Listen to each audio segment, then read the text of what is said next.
Imagina só voltar no tempo, direto para 1970. O Brasil estava prestes a testemunhar uma verdadeira epopeia da engenharia. O desafio da vez, simplesmente dar vida a uma das maiores fábricas de cimento de todo o Hemisfério Sul. E olha, o que a gente vai ver nessa nossa análise de hoje é a história fascinante da expansão da Companhia de Cimento Portland Barroso, lá em Minas Gerais. A gente vai entender como a Ingefab usou um detalhamento técnico milimétrico e tomou uma decisão logística absolutamente ousada de construir uma fábrica inteira dentro do próprio canteiro de obras, transformando um baita obstáculo em uma realidade impressionante. Bom, vamos mergulhar de cabeça nisso. Os registros históricos originais que a gente está explorando aqui definem essa obra como uma frase perfeita. Eles chamam de uma história de trabalho, de criação e de transformação. E faz todo sentido. Naquela década de 70, o consumo de cimento no Brasil estava simplesmente explodindo. Então, não tinha o menor espaço para erro ou atraso no cronograma. A responsabilidade da Ingefab, que assumiu toda a parte de caldeiraria pesada, era gigantesca. Eles precisavam dar forma, força e função para projetos super complexos que vinham lá de fora. Para ter uma ideia, a escala do projeto era um absurdo de grande. Toda a ampliação foi idealizada por uma gigante do setor, a F.L. Smith, lá de Copenhague, na Dinamarca. Assim que os contratos foram assinados, milhares e milhares de plantas, layouts e dados técnicos cruzaram o Atlântico até chegar nesse canteiro gigantesco em solo brasileiro. E aí a responsabilidade de pegar toda essa teoria abstrata e fabricar dutos imensos, silos e moegas caiu direto no colo da engenharia nacional. E é exatamente aí que surge o primeiro grande desafio. Sabe, existia um abismo enorme entre aqueles projetos conceituais europeus e a realidade dura da montagem aqui no Brasil. A equipe de engenharia logo sacou que ia precisar verificar e muitas vezes até reescrever do zero os desenhos originais para a coisa funcionar na prática. O objetivo era muito claro: evitar de qualquer jeito os famosos gatilhos. Sabe aquelas improvisações arriscadas na hora de encaixar uma peça na outra? Pois é, isso costuma arruinar estruturas inteiras e atrasar tudo, e eles não podiam se dar esse luxo. Por conta disso, a primeira fase da obra dependeu 100% do cérebro da operação.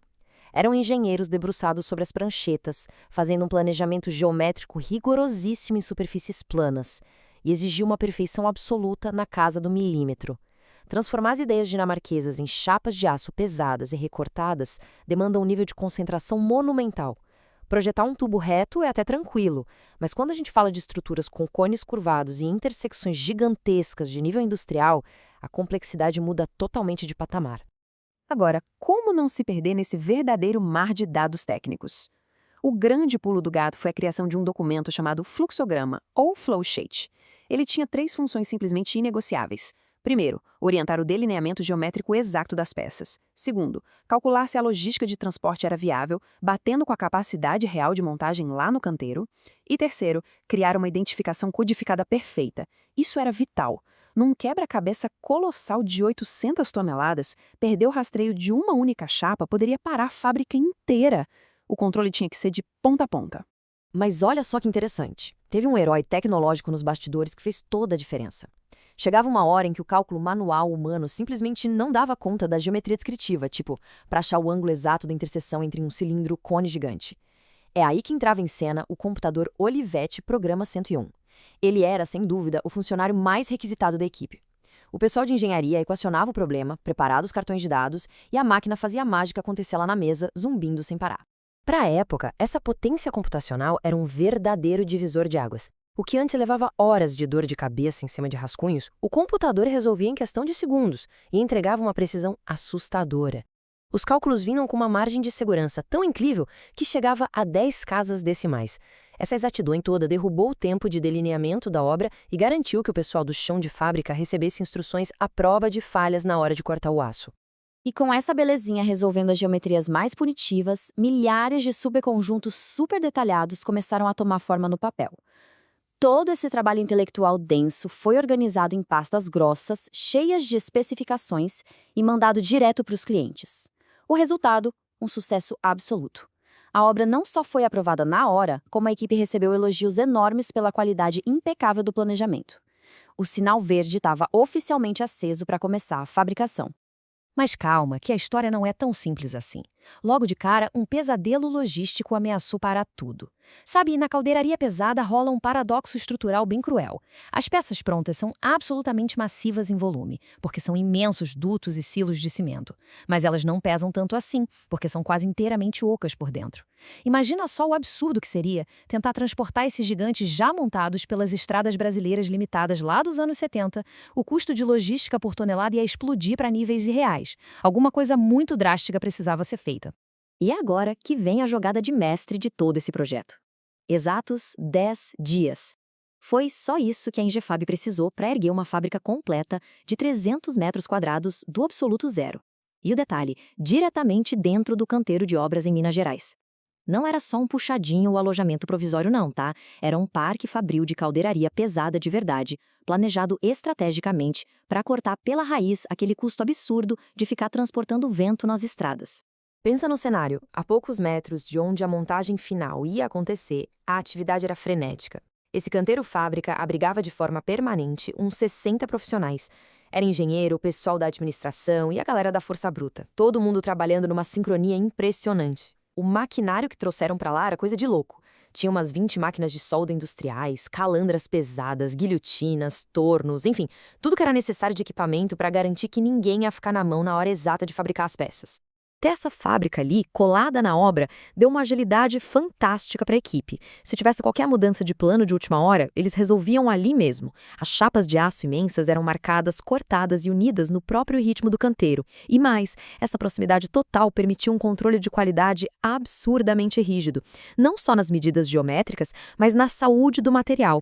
Eles faziam até radiografias das soldas para inspecionar cada detalhe e garantir que tudo ia aguentar as tensões extremas de ruptura da fábrica de cimento lá na frente.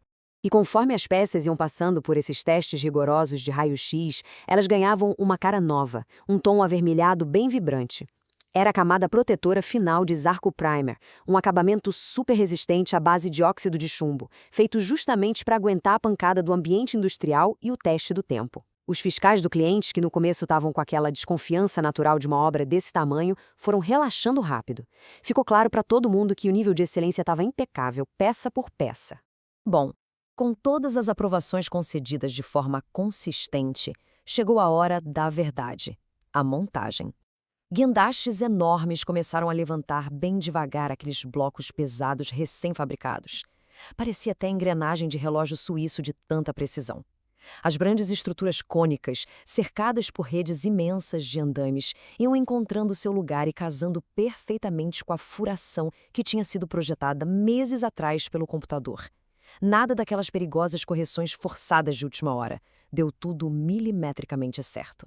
Foi uma transição física simplesmente mágica de ver.